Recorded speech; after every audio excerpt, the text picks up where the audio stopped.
පල්ලම 390 පාර කියන්නේ දැන් අවුරුදු 40ක් විතර අපි යන්නේ මේ පාරේ තමයි. හැමනේ මේ ඔබතුමාලා පේනවනේ මේ පාර තියෙන විදිය. මේ කාටවත් අපේ කල්ලේ ගේන්නවත් අපේ දරුවෝ රස්සාවක් ඉල්ලන්නවත් නැත්නම් වෙන මොනවත් ඉල්ලලා නැහැ. මේ පාර තමයි ඉල්ලන්නේ.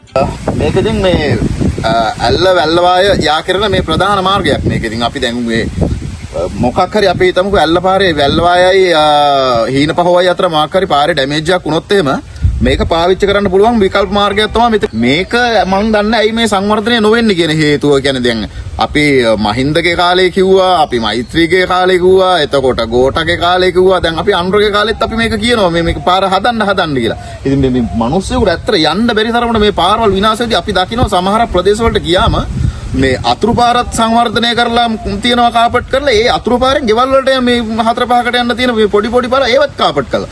නමුත් මේ නගරයට සල්ලි ගොඩක් ගෙනියන ගමක් මේ සහ මේ වැල්ලවායට සල්ලි ගේන මිනිස්සු ටිකක් මේ ආනපල්ලම කොටස ඉන්නේ ගඩොල් ව්‍යාපාරය කරලා. පල්ලම 390 පාර කියන්නේ දැන් අවුරුදු 40ක් විතර අපි යන්නේ මේ පාරේ තමයි. හැමදාම මේ පාර හදනවා කිව්වට හැමදාම හදන්නේ ගමේ මිනිස්සු තමයි. හැමදාම ශ්‍රමදානයකට ගමේ මිනිස්සු 40ක් 50ක් එකතු වෙලා මේ පාර හදනවා. කවදාවත් කිසිම තැනකින් බලධාරීන්ගෙන් කිසිම මේ උදව්වක් නැහැ අපිට. හැමදාම ගමේ මිනිස්සුන්ගේ ශ්‍රමදායකත්වයේ උපරිම තියෙනවා. නමුත් කිසිම මේ සම්පත්දායකත්වයක් නැහැ අපිට. බලන්න මේ පාරේ කොහොමද මරණයක්වත් ගෙනියන්නේ කියලා. අඩුතරම මේ ගමේ ළමයි හැමදාම සපත්තු ටික ගලවගෙන අතේ අරගෙන තමයි ඉස්කෝලේට ගිහිල්ලා තමයි ළමයි සපත්තු දාගන්නේ.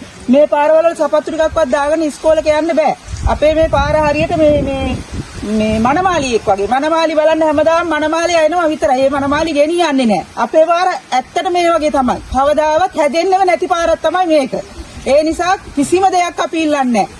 අපි රස්සාවල් ඉල්ලන්නේ අපේ දරුවන්ට ඉගෙන ගන්න ඉස්කෝලේට යන්න ඉගෙන ගන්න ඒ දේවල් කරගන්න මේ පාර හදලා දෙන්න තමයි කියන්න ඕනේ. අන්නේ මේ ඔබතුමාලා පේනවනේ මේ පාර තියෙන විදිය.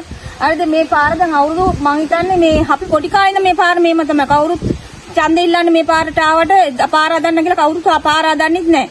කවදාවත් නෑ අපි සම්මදානින් අපි අදාගත්ත තමයි මේ ටික. මේ අපි කියන්නේ මේ අපේ දුව මේ ගිය සතියේ ඉස්කෝලේ අපේ දුව පයින් යන්නේ. ගිහිල්ලා වෙලා සුදුගම් මඩ ගාන ගිහිල්ලා චීචි මට කෝල් කරලා කිව්වා ගවුමක් අරන් එන්න කියලා. මඩ ගාන ගිහිල්ලා කියලා. මං කියන්නේ මේ අපි මේ පාර හදන්න මොකක් හරි මේ පිළියමක් පුළුවන් නම් අරන් දෙන එක තමයි ලොකු වටිනාකම මේකේ. දවසින් පාර යන කිසිම වාහනයක් ගමක ටවුන් එකකින්වත් වාහනයක් ගේන්න බෑ. ගමකට මොනම හදිසියක් මිනිහ මැරෙන්න පණ ඇද්දත් වාහනයක් එන්නේ නැහැ. ගිලන්ද කිව්වත් ඒක කියන්නේ පාරට එන්න කියලා. මේකේ මගේ වාහනේ පාරට යනකොට මිනිහා මැරිලා. බබෙක් හම්බෙන්න හිටියොත් එහෙම ගෑණිය බබා හම්බෙලා මගදීම